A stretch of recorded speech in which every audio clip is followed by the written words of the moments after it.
Did you know that Figma is equipped with the proper vector pen tool? People that come from the graphic design background, they got no troubles with this great tool. But if you never use Adobe Illustrator or Affinity Designer before, it would be a bit tricky. So let me show you how can you use this great powerful tool. So it's here at the top. If you hold here, you can see that two variations, pen tool and pencil. Pen tool is a bit more powerful, so let's start with this version. When you got pen tool active, you will be placing points, not drawing lines, and that's a common misconception. So I'm placing point here, then I place another point, and those points are connected with the line.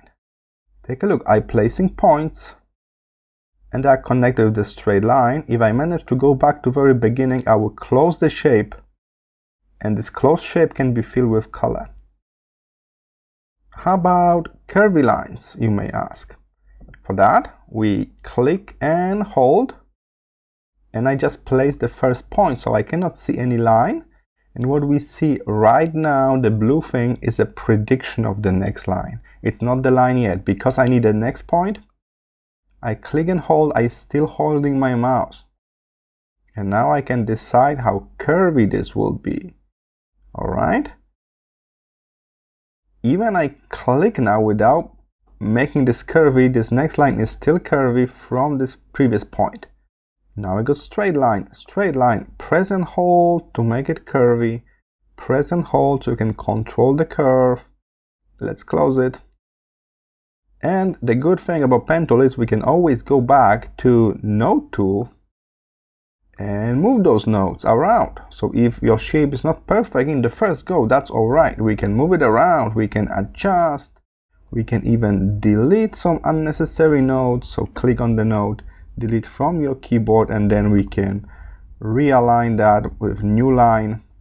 So that's all fine. Alright, so that's the pen tool. It's a bit tricky, especially when you transition from the curvy line to the straight one.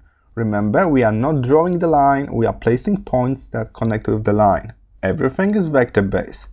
So the second variation is a bit easier. It's pencil, and it's more like a drawing tool, right? So we just draw, but it's still a vector. So if you inspect this line, you will see that the program placed those nodes for us. So we got greater control when using pen tool, but it's a bit harder to draw. But in the pencil mode, we kind of drawing the line is easy to draw, but we cannot control those node points. So it's more suitable for not very like precise geometric shapes. So if you're doing like very precise stuff, I will go with the pen tool. If you want like doodle style, go with the pencil. It's really worth the time to learn this great powerful tool.